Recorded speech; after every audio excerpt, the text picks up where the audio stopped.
নমস্কার বন্ধুরা, আর জি কুকিং চ্যানেলে আপনাদের সবাইকে স্বাগত।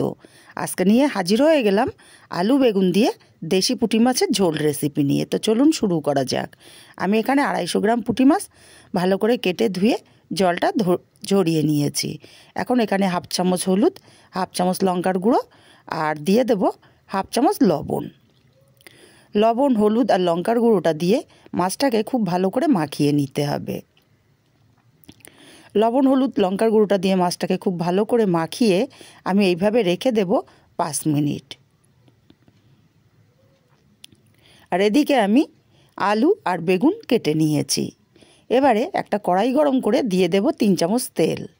আমি বড় চামচের 3 চামচ পরিমাণে তেল ব্যবহার করছি। তেলটা গরম করে একটু লবণ দিয়ে দিলাম। লবণটা দেওয়ার কারণে মাছগুলো কড়ার গায়ে আটকে যাবে না। তেলটা ভালো করে খুন্তি দিয়ে ছড়িয়ে দিলাম।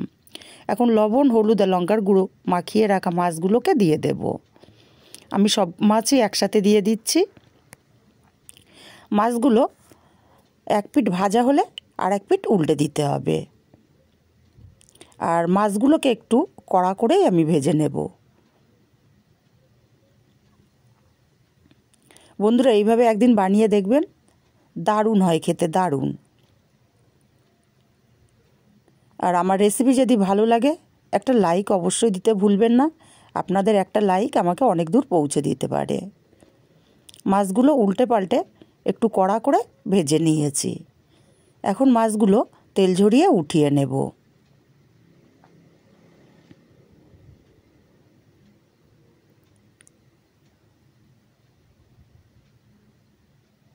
মাছগুলো উঠিয়ে নিয়ে এই তেলের মধ্যে অল্প একটু কালো জিরে ফোড়নে দিলাম আর দিলাম একটা বড় সাইজের পেঁয়াজ কুচি।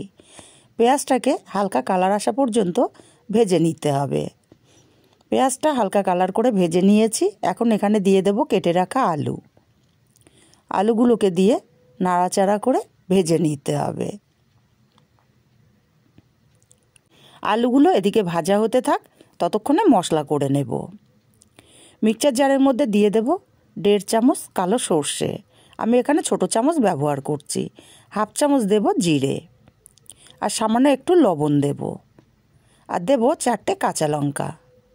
মিক্সচার জারটা ঘুরিয়ে গুঁড়ো করে নেব। সুন্দর মতো গুঁড়ো হয়ে গেছে। এখন এখানে অল্প জল দিয়ে মিহি করে পেস্ট আমাদের রেডি করে নিতে হবে। মশলার পেস্টটা আমার রেডি। এদিকে দেখে নেব আলুটা কেমন ভাজা হলো। আলুটা বেশ ভাজা ভাজা হয়ে গেছে। এখন এখানে দিয়ে দেব কেটে রাখা বেগুনগুলো আর দিয়ে দেব স্বাদ মতো লবণ, হাফ চামচ হলুদ আর হাফ চামচ দেব লঙ্কার গুঁড়ো। ঝালটা অবশ্যই যে যার স্বাদ অনুযায়ী দেবেন। সব কিছু মশলার সাথে আলু বেগুনটাকে কষিয়ে নেব মিনিট খানিক। এতে করে মশলার কাঁচা গন্ধ থাকবে না। মিনিট খানিক কষিয়ে নিয়েছি। এখন এখানে দিয়ে দেব মশলার পেস্ট আর মিক্সচার জারটা ধুয়ে অল্প পরিমাণে জল দিয়ে দিলাম। আরও কিছুক্ষণ সময় নিয়ে কষিয়ে নিতে হবে, এক্সট্রা জলটা শুকিয়ে যাওয়া পর্যন্ত। দেখুন, আরও 2 মিনিট মতো কষিয়ে নিয়েছি, এক্সট্রা জলটা শুকিয়ে গেছে। এখন এখানে দিয়ে দেব পরিমাণ মতো জল। যেহেতু আমি ঝোল করব তাই জলের পরিমাণটা একটু বেশিই ব্যবহার করব। জলটা দিয়ে ভালো করে নাড়াচাড়া করে মিশিয়ে দেব। আর দিয়ে দেব এখানে 3টে চেরা লঙ্কা।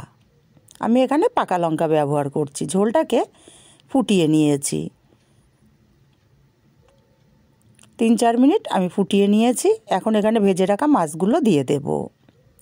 মাছগুলো দিয়ে ভালো করে নাড়াচাড়া করে মিশিয়ে দেব।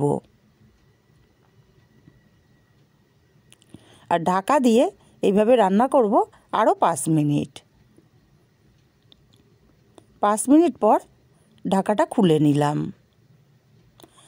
আলু বেগুন পুঁটি মাছের তরকারি কিন্তু হয়ে এসছে। একটু নেড়ে চেড়ে দিয়ে এখানে দিয়ে দেব ধনেপাতা কুচি।